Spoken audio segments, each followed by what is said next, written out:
உறவுகள் அனைவருக்கும் வணக்கம். ரோகிணி சிந்தாமணி சொன்ன ஐடியா படி போயிட்டு மனோஜை பார்க்குறாங்க. ஷோரூமில் போயிட்டு மனோஜ் அப்படின்னு போன கையோட பயங்கரமாக விரட்டுறாரு. போறியா என்ன அப்படின்னு சொல்லிட்டு, ஏன் மனோஜ் என்னை விரட்டுற, இதே வாயால் என்னை எவ்வளோ கொஞ்சிருக்கிற, எவ்வளோ முத்தம் கொடுத்துருக்க, சிச்சி சிச்சி உன்னை நல்லவன் நினச்சி கொடுத்தேன், இப்போ எதுக்கு பேசுகிற, எதுக்கு வந்த, போ போ அப்படின்னு விரட்டுறாங்க. இங்கே பாரு மனோஜ், நான் ஒன்று எனக்காக வரல, அப்படின்னு எதுக்காக வந்திருக்கேன் அப்படின்னு சொல்ல, என் புள்ள ரொம்ப முடியாமல் கிடக்குறான், அதுக்கு நான் என்ன பண்ணுறது, இல்லை அவன் வந்து மனோஜ் மனோஜ் மனோஜ் டேடி மனோஜ் டேடின்னு உன் பேரை தான் சொல்லிட்டு இருக்கான் மனோஜ் அப்படின்னு சொல்ல, இது எப்போ நாடகம் அப்படின்னு சொல்ல, ஏன் ஏன் என் பிள்ளை அப்படி சொல்ல மாட்டானா, உன் மேலே அவனுக்கு அவ்வளோ பிரியம் தெரியுமா அப்படின்னு ரோஹிணி சொல்ல, நடிக்காதடி நடிக்காத, இல்லை மனோஜ் சத்தியமா அப்படின்னு சொல்ல, நீ இப்போ தான் என் முத்துக்கிட்டையும் மீனாக்கிட்டையும் உன் பேரை சொல்கிறாங்கன்னு சொல்லியிருக்கிற, வீட்டில் வந்து அவங்க சொல்லிட்டாங்க, இப்போ என்ன புதுசாக ஏன் பேரை சொல்கிறியா அப்படின்னு சொல்ல, ஓஹோ இதுக்கு ரெண்டும் போய் சொல்லி கொடுத்துருச்சுங்களோ அப்படின்ட்டு, இல்லை மனோஜ்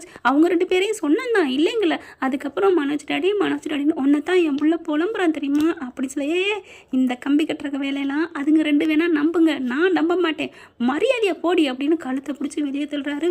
அப்படியே பார்க்குறாங்க, இருடா இரு, என்னையவா தள்ளுற, உனக்கு வைக்கிறேன்டா பெரிய ஆப்பா அப்படின்ட்டு அங்கேருந்து ரோகிணி கிளம்புறாங்க.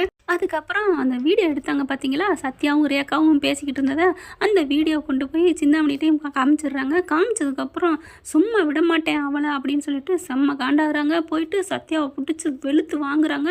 அதுக்கு பார்த்தீங்கன்னா ஆஃபீஸை விட்டு அப்போ தாங்க வெளியில் வேலைக்கு, அதாவது பணம் வசூல் பண்ணுறதுக்கு வெளியில் வராங்க. ரேகா பார்த்தீங்கன்னா பின்னாடியே வருது. வேணாம் மேடம், நான் மட்டும் போய் வசூல் பண்ணிட்டு வரேன், நானும் வர்றேன் கற்றுக்கணும்ல அப்படின்னு சொல்லி வர, என்னடி என்ன நீ கற்றுக்கணும், உனக்கு இதெல்லாம் என்ன, நீ என்ன வேலை பார்க்குறவளா, நீ ஓனர் உட்காந்துக்கிட்டு இருக்க இடத்துல உட்காரணுண்டி அப்படின்னு சிந்தாமணி சொல்ல, என்னம்மா என்ன பேசுகிற, இந்த தொழிலுக்கு உனக்கு என்ன சம்மந்தம், இங்கே வந்த அப்படின்னு கத்த, என்னடா என்ன என் பொண்ணை மயக்கி வச்சிருக்கியா அப்படின்னு பொண்ணு பக்கம் பாஞ்ச கத்தி இங்கிட்டு திருப்புறாங்க. என்னங்க என்ன என்னெல்லாம் பேசிகிட்டு இருக்கீங்க, நான் வேலைக்கு வந்து வேலை உண்டு, நான் உண்டுன்னு தான் இருக்கேன், எதாக இருந்தாலும் உங்கள் பொண்ணு பேசிக்கோங்க அப்படின்னு கிளம்புறாங்க. சத்யா நில்லு அப்படிங்கல, என்னடி அவன் பார்த்தியா கண்டுக்காம போகிறான், உனக்கு தேவையா இதெல்லாம் அண்டாடங்காச்சிங்கடி, இவனா உனக்கு நீ இருக்கிற அளவுக்கு வசதிக்கும் பெரிய பெரிய கோடீஸ்வரர் விட்டு சம்மந்தம் வர முடியும், நான் உனக்கு பண்ணி வைக்கிறேன்டி, வேணாண்டி ரேகா அம்மா சொல்கிறத கேளு, அதெல்லாம் முடியாது, நான் சத்யாவை விரும்புகிறேன் போதுமா.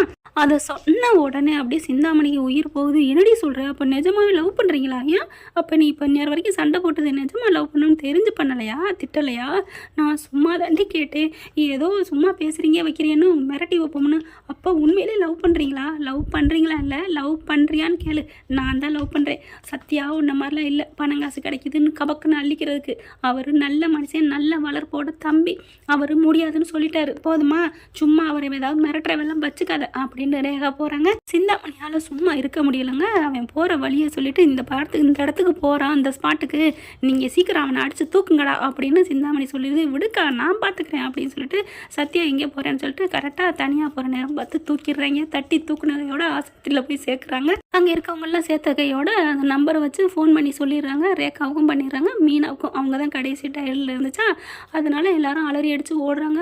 ஐயோ என்னாச்சோ ஏதாச்சோ அப்படின்னுட்டு, சத்யா என்னடா ஆச்சு, சத்யா என்னடா ஆச்சு தெரியலக்கா, எனக்கு நல்லா தாக்க வந்துட்டு இருந்தேன், யாரும் தூக்கிட்டாங்கக்கா அப்படிங்கிறாங்க. கையை காலு எல்லாத்துலேயும் எனக்கு கட்டு போட்டிருக்கு. ரேகா ஓடி வந்து அழுகுது. என்னாச்சு சத்யா அப்படின்ட்டு, போதுமா உங்கள் அம்மா பண்ண வேலையை பற்றியா அப்படின்னு மீனா சொன்னோன்னே, அக்கா என்னக்கா அப்படிலாம் சொல்கிறீங்க, எங்கள் அம்மா என்னக்கா பண்ணாங்க, ஆமாம் இவனுக்கு யார் எதிரி, வேணுக்குனே கொண்டாந்து மோதிருக்காங்க தெரியுமா தெரியாதா, மிரட்டினாங்க தெரியுமா என் தம்பியையும், என்னது மிரட்டினாங்களா, ஆமாம் என் பிள்ளை பின்னாடி திற வேலையை விட்டுறான்னு சொல்லி திட்டிருக்கிறாங்க, எங்கள் அம்மா இப்படி பண்ணியிருக்காங்களா, நான் அவங்கள பார்த்துக்கிறேன் அப்படி சொல்கிறாங்க. இங்கே பாருமா எதுவுமே எங்களுக்கு தேவையில்லை விட்டுருமா அப்படிங்கிறாங்க மீனா. அடுத்து பார்த்தீங்கன்னா முத்து வந்துடுறாங்க. முத்து வந்ததுக்கப்புறம் சத்யாவோட பார்க்குறாங்க. நீ கவலைப்படாதடா மீனா, ஏன் வேணாம் தேவையில்லைன்னு சொல்கிற, இல்லைங்க இப்போவே பார்த்தீங்கன்னா என்ன பண்ண முடியும், இங்கே பார் நம்ம நல்லவங்க உசுறு, அதெல்லாம் போய் சேராது அவ்வளோ சீக்கிரத்தில், இங்கே பாருடா நீ லவ் பண்ணுற நான் இருக்கேன்டா உனக்கு அப்படின்னு சத்யா உசுப்பேத்துறாரு.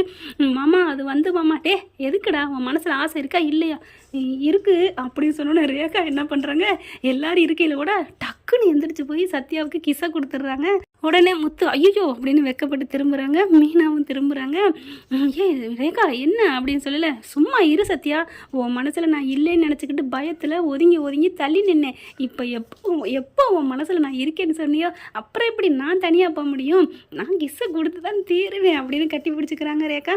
கிசு கொடுக்குறதையும் கட்டி பிடிக்கிறதையும் வீடியோவும் ஃபோட்டோவும் எடுக்கிறாங்க முத்து. ஏங்க இதையேங்க எடுக்கிறீங்க? அதெல்லாம் சும்மா. இது சிந்தாமணி தெரிஞ்சால் என்ன ஆகும் தெரியுமா? நான் எடுக்கிறதே சிந்தாமணிக்கு தாண்டி, அனுப்ப தாண்டி, தெரிய தாண்டி. என்னங்க சொல்கிறீங்க மாமா? என்ன மாமா அப்படிங்கல? அதெல்லாம் சும்மா இருடா, அனுப்புறேன்டா. இதெல்லாம் அங்கே அதாவது அடங்காமல் இருக்கிறவங்ககிட்ட போய் ஆட்டங்கண்டு செய்கிறதாண்டா தில்லை, ஒன்றும் இல்லாமல் சோப்பில் ஆகிட்ட போய் பண்ணுறது இல்லைடா அப்படின்னு முத்து சொல்ல, அண்ணே நீங்கள் தானே சூப்பர் அப்படிங்கிறாங்க ரேக்கா. என்னென்ன பண்ண போகிறீங்க பாரு அப்படின்னு அவங்க அம்மாவுக்கு ஃபோட்டோவை அனுப்புகிறாரு. ஃபோட்டோ அனுப்பிட்டு, என்ன மேடம் என் மச்சனை அடித்து போட்டு உங்கள் மக காதில் ஜெயிக்க விடாமல் பண்ணலான்னு பார்த்தீங்களா? என்ன முத்து என்ன பேசுகிற? நானும் ஒன்றுமே பண்ணலையே. ஓ மச்சனை நான் ஏன் அடிக்கிறேன்? அப்படியா? கொஞ்சம் வீடியோ பாருங்கள், அனுப்பியிருக்கேன் அப்படிங்கிற பார்க்குறாங்க. பார்த்துட்டு செம்ம காண்டாகிறாங்க சிந்தாமணி. என்னடா இது அப்படிங்கிற? ஆமாம், நீங்கள் வச்சது எரியுதுங்க. அவங்க சும்மா கிடந்தது நீங்களே ஒதுக்கி எடுத்து விட்டுட்டீங்க. இப்போ நல்லா சவுண்டு. இனிமேல் அவங்க 2 பேரும் சேர்த்து வைக்கிறது ஏன் வேலை, ஏன் பருப்பு. இந்த முத்து ஒன்று நினச்சிட்டா நடத்தி தீருவோம் அப்படிங்கிற. டே அப்படிங்கிறாங்க. டேலாம் வேணாம், வைங்க போனேன் அப்படின்னு வைக்கிறாரு. யாருக்கெல்லாம் சிந்தாமணி தோக்கிறதும் முத்து ஜெயிக்கிறதும் பார்க்க நல்லா இருக்கும் அப்படின்னு நினைச்சீங்கன்னா கமெண்ட்ஸில் கருத்தை சொல்லுங்க ஃப்ரெண்ட்ஸ். தேங்க்யூ. இந்த வீடியோ உங்களுக்கு பிடிச்சிருந்தா தயவு செய்து லைக் பண்ணுங்க. இன்னும் அப்டேட்ஸ்க்காக சேனலை சப்ஸ்கிரைப் பண்ண மறக்காதீங்க. நம்ம கிட்ட இருக்க எல்லா சேனல்ஸோட லேட்டஸ்ட் வீடியோ அப்டேட்ஸ்க்காக மேல ரைட் சைடுல காட்டுற லிங்கை கிளிக் பண்ணி வாட்ஸ்அப் குரூப்ல ஜாயின் பண்ணுங்க. உங்களிடம் விடைபெறுவது நான் உங்கள் மெஹர்.